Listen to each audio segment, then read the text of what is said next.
Brother Mike's prepping tip, number 41, 14th of May 2022. Brethren and sisters, I want to talk to you about multi-tools and knives that you can have on your hip, on your pocket. I have mine on my hip, and it's a discipline. Every day I wake up and I've put them on my belt, and every day, almost without fail, I use particularly my multi-tool, but it's so handy to have both on your hip. And moving forward, apart from everyday use, I believe it could perhaps help get you out of a difficult situation, where you have to look at a self-defense aspect as well. The products I use are quality products. This isn't a sell by any means. It's just letting you know what I think are great products, great tools, and of course it's entirely up to you what you go out and use.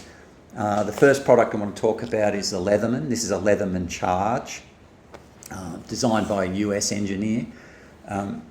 In all honesty, I don't use all the different tools on this product, but the ones I use all the time and help me out of some really tight spots, more times than I can remember. 25-year warranty. I've probably had this one for 20 years. About 235 grams. Pliers I use all the time. Wire cutters just here I use all the time. There's some tools here that I've pulled out in advance. The scissors here, you can see, a little set of scissors. Everything's really quality build, so I can imagine they would be really handy in the bush. This is some sort of small screwdriver, maybe for using for things like your sunglasses or whatever. I've never really had any need for it. I don't know what this one is. It's got a square sort of thing. I've used it quite often for tricky little jobs where I might have to dig something out of a square hole. And on this side you've got your ubiquitous bottle opener. This is another thing that I use constantly, and it's pretty cool. It's got a Phillips head screwdriver. Pull it out, turn it around, and it's got a flat head screwdriver on the other end. They all fold away, and then the pliers fold away.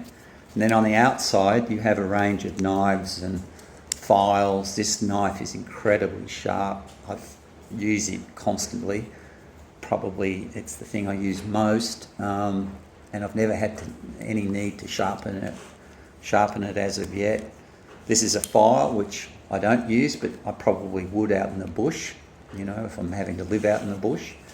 A saw, or a serrated edge, I guess. Serrated edge, the saw's another one, but that's a serrated edge knife. And once again, I don't use it, but it's there in case I do.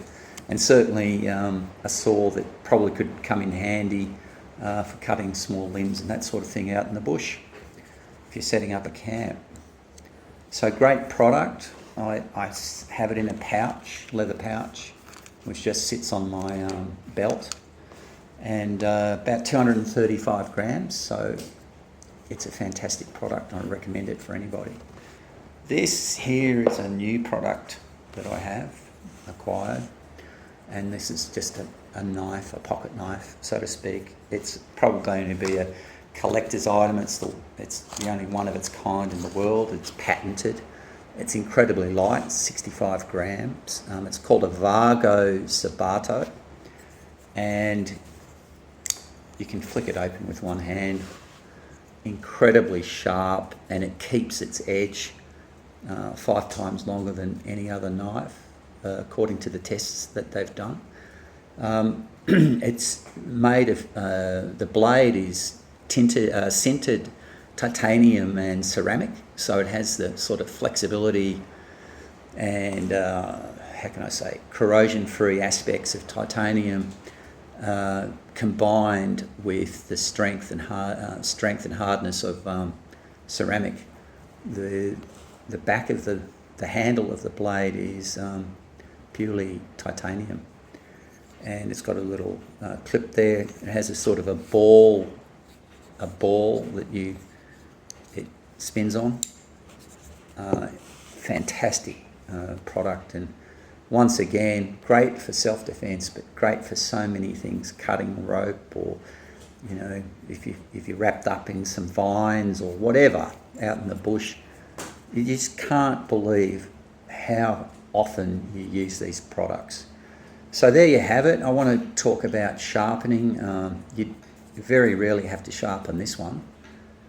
14 degrees is what they say is the angle that you need to sharpen it. Look it up. I think this is once again around the $250 mark, so not cheap, but you know, quality tools. Let me tell you, spend the extra bit of money. You know, the old saying, quality is remembered a long time after price is forgotten. And in survival mode, you need things that aren't going to break. You might be able to go down to the shop and get a replacement. So spend that little bit of extra money and invest in good tools so that you've got a better chance of having them for a long time. Okay, that's all I had to say. Be aware, be prepared. Blessings, Brother Mike, Warrior Monks.